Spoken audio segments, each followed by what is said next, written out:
Labas, šį savaitę Ispanijoje tarsi 4 skirtingi filmai vienu metu. Mango mados imperijos įpėdinis sulaikytas dėl savo tėvo mirties. Andalūzijoje vyko rinkimai ir buvo parašyta nauja istorija. Ispanijoje kyla aistringas debatas dėl arbatpinigių. Ar jau turėtume mokėti kaip amerikiečiai? Shakira laimėjo savo bylą ir 100 milijonų grįžta į jos kišenę.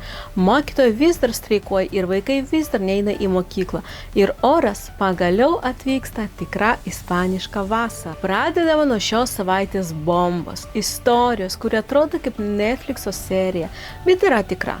Gegužės 19 dieną Katalonijos policija Mossos d'Esquadra sulaikė 45 metų Jonathan Andic. Kuris yra Mango mados imperijos viceprezidentas ir vienas iš 3 jos įpėdinių. Kurio tėvas prieš 1,5 metų, 2024 metų gruodį, žuvo krentant nuo Montserrato kalno. Grįžkime į gruodį. Isaac Andic, 71 metų, milžiniškos mados kompanijos Mango įkūrėjas, vienas turtingiausių žmonių Ispanijoje, su $4,5 milijardų turtų, nuėjo pasivaikščioti į Montserrato kalną kartu su savo vyriausiu sūnumi. Iš tos kelionės Isaac nebegrįžo. Jis nukrito nuo 98 metrų aukščio skardžio. Iš pradžių tai buvo traktuojama kaip nelaimingas atsitikimas, bet tyrėjai pradėjo pastebėti kasdienybės. Pirma, teismo medicinos ekspertai nustatė, kad kūno sužalojimai neatitinka atsitiktinio kritimo pobūdžio. Tyrėjų žodžiais buvo panašu, kad jis buvo mestas kojomis į priekį. Antra, Jonathanas per savaitę iki mirties lankėsi toje pačioje vietoje 3 kartus. Trečia, jo parodymai buvo prieštaringi ir netitiko teismo medicinos duomenų. Ketvirta, iš šeimos aplinkos policija sužinojo, kad tėvo ir sūnaus santykiai buvo įtempti. Gegužės 19 dieną Jonathan Andic buvo sulaikytas ir nuvežtas į Martorello teismą prie Barselonos. Jis ten pabuvo daugiau nei valandą. Teisėja paskyrė €1 milijoną užstatą ir jis buvo sumokėtas tą pačią dieną. Dabar jis laisvas, bet privalo kas savaitę atvykti į teismą ir atiduoti pasą. Šeima viešai pareiškė, kad tiki jo nekaltumu ir kad jis visiškai bendradarbiavo su tyrėjais. Sekmadienis Andalūzijoje buvo istorinis ir negera prasme Sanchezui. Ispanijos didžiausiame regione vyko rinkimai ir buvo parašyta nauja istorija. PSOE, tai yra Sanchez partija, gavo 28 vietas ir pasiekė blogiausią rezultatą per visą savo istoriją šiame regione. Netgi blogėsnė nei 2022 metais, kurie tada atrodė kaip katastrofa. Kas laimėjo? Partido Popular su Juanma Moreno priešakyje gavo 53 vietas, bet tai yra 2 mažiau nei reikia daugumai, taigi jis turės dėrėti su Vox, kuris gavo 15 vietų. Tai jau matėme kitose regionuose Castilla y León, Aragón, Valencia. Dabar Andalūzija prisijungia prie šio sąrašo. Kodėl tai svarbu? Nes Andalūzija yra didžiausias Ispanijos regionas, 8,5 milijono gyventojų. Ir PSOE čia valdė 36 metus iš eilės, iki 2018 metų. Šis rezultatas yra dar vienas smūgis Sanchezui, kuris ir taip sunkiai kovoja su 10 teismo bylų ir krintančių reitingų. Dabar tema, kuri tiesiogiai liečia kiekvieną, kas gyvena ar planuoja gyventi Ispanijoje. Grynieji pinigai. Ispanija yra viena griežčiausiai grynosius pinigus kontroliuojančių šalių Europoje ir taisyklės nėra tokios paprastos, kaip atrodo. Pirma taisyklė – mokėjimai grynaisiais.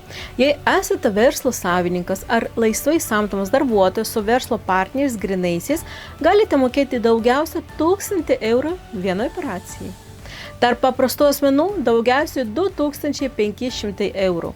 Pavyzdžiui, parduodant naudotą automobilį. Bauda už pažeidimą 25% nuo sumos. Antra taisyklė – išėmimas iš bankomato. Išimti pinigų galite kiek norite, jokio teisinio limito nėra. Bet jei išimate €1,000 ar daugiau, bankas privalo jūs identifikuoti. Jei suma viršė €3,000, bankas privalo pranešti para Hacienda, mokesčių inspekcijai ir Banco de España, Ispanijos bankui. Tai nereiškia, kad tai nelegalu, bet Hacienda turi žinoti. Gegužės 18 dieną Ispanijos Audiencia Nacional paskelbė sprendimą Shakiros byloje. Ir tas sprendimas visiškas jos triumfas. Teismas nusprendė, kad Hacienda neįrodė, jog Shakira 2011 metais buvo Ispanijos mokesčių mokėtoja. Ji Ispanijoje gyveno tik 163 dienas, o reikia 183.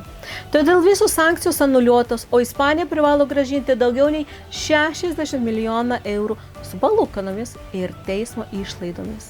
Shakira pasakė, kad niekada nebuvo jokio sukčiavimo, kad Hacienda to negalėjo įrodyti, nes taip iš tikrųjų ir nebuvo.